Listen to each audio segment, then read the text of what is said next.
ये मामला वही अनिल केस वाला है, झुंझुनू, जो रेल में बेसिकली काम करता है, लोको पायलट है, जिसने काफ़ी लोगों के साथ धोखाधड़ी करके पैसे लिए हैं, हमसे भी 8 लाख रुपए का जो उन्होंने लिया है।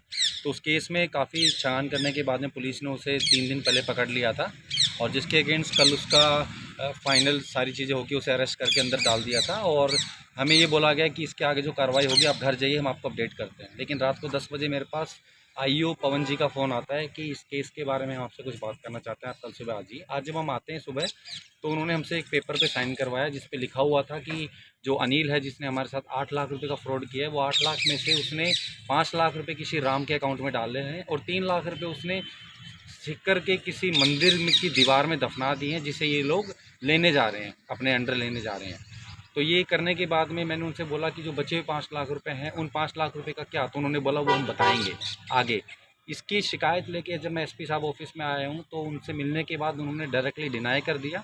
उन्होंने थानेदार एसएचओ को बुला के सिंपली हमारे सामने ये बात बोली है कि आपने ये केस ही कैसे ले लिया, ये आपके खिलाफ कार्रवाई होगी, क्योंकि ये सिविल केस है, ये आपका क्राइम केस नहीं, सिविल केस है और इसको जो है मैं आपके खिलाफ इंक्वायरी करूंगा कि आपने ये केस लिया तो लिया कैसे।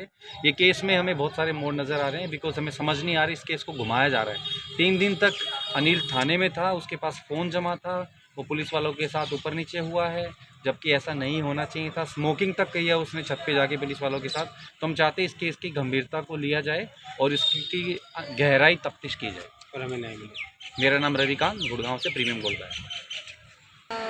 हमारा जो मामला है वो गोल्ड से रिलेटेड, मतलब मामला है। कल अनिल के खिलाफ हमने कंप्लेंट कराई थी और कंप्लेंट पे कार्रवाई भी हो रही थी और कार्रवाई होने के बाद जब हम घर के लिए निकले हैं तो मेरे हस्बैंड के पास फ़ोन आता है आईओ पवन जी का, जो कि थाना झुंझुनू में आईओ हैं, और उनका आया फ़ोन कि आपको एक बार ना थाने वापस आना पड़ेगा, आप घर पे मत जाइएगा। तो आज सुबह जब हम वापस आए हैं तो पवन जी बोल रहे हैं कि हमने ना जो आपने 8,78,000 रुपये का केस जो आपका चल रहा है उसमें अनिल कुमार ने 5 लाख रुपए अपने अकाउंट में रखने के बाद 3 लाख रुपए किसी मंदिर, चिड़ावा के किसी मंदिर की दीवार के नीचे दबा दिए थे। उसको निकालने के लिए आपके साइन और आपके हस्बैंड के साइन लगेंगे। वो साइन हमने वकील से फ़ोन करने के बाद हमने उस पर साइन कर दिए। साइन करने के बाद वो कहाँ गए, क्या वसूली करी है इन्होंने, कहाँ से कितना पैसा निकाला है, नहीं पता। हम एसपी ऑफिस पहुँचे हैं अपनी दरख्वास्त लेकर के कि इस पर एफआईआर हो चुकी है, इस एफआईआर पे आगे की कार्रवाई की जाए।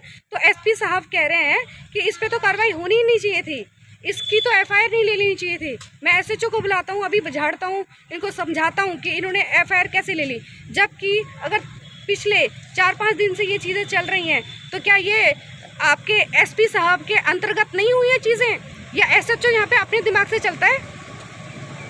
यहाँ का एसएचओ अपने हिसाब से चलता है।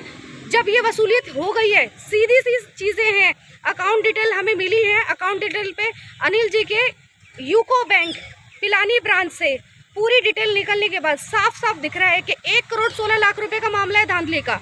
ये पैसे कहाँ कहाँ जा रहे हैं, किस किस को बट रहे हैं, ये कुछ ना कुछ अंदर की चीज़ें हैं, इंटरलिंक है। यहाँ पे इंडियन मनी की बैंक मिली हुई है, उसके अकाउंट में भी पैसा गया हुआ है, साफ साफ स्टेटमेंट में दिख रहा है। यहाँ पे लोगों को पैसा बट रहा है, पैसा बांटने के लिए नहीं है, ये उन लोगों का पैसा है, खून पसीने की कमाई है, उनको वापस किया जाए। ये अंदर ही अंदर पैसा खा रहे हैं। पुलिस क्या इसमें कार्रवाई कर रही है कि नहीं कर रही है? पुलिस किसी भी तरह से कोई भी कार्रवाई नहीं कर रही है। अनिल को अरेस्ट करने का सिर्फ एक ही रीजन था, यूको बैंक से एसएचओ साहब और एसपी साहब को मैसेज आ चुका था कि इसके अकाउंट में इतने पैसे की धांधली चल रही है, सब कुछ पहले पता था और इन्होंने सिर्फ अरेस्ट किया अपने फायदे के लिए, लोगों को यूज किया उनकी एफआईआर के अगेंस्ट, और कोई काम नहीं किया जा रहा है इस एफआईआर के अगेंस्ट। और हमें साफ मना किया जा रहा है। एसएचओ साहब हमें बोल रहे हैं कि आपकी 0 फाइल करके हम गुड़गांव भेज देंगे आपको वापस। कैसे भेज दोगे, जब आपने वसूलियत करनी थी तो हमें यूज कर लिया और हमारे केस को अब रिटर्न किया जा रहा है, किस बेसिस पे? नाम बताओ। रजनी शर्मा। एक मिनट पास हो जाओ।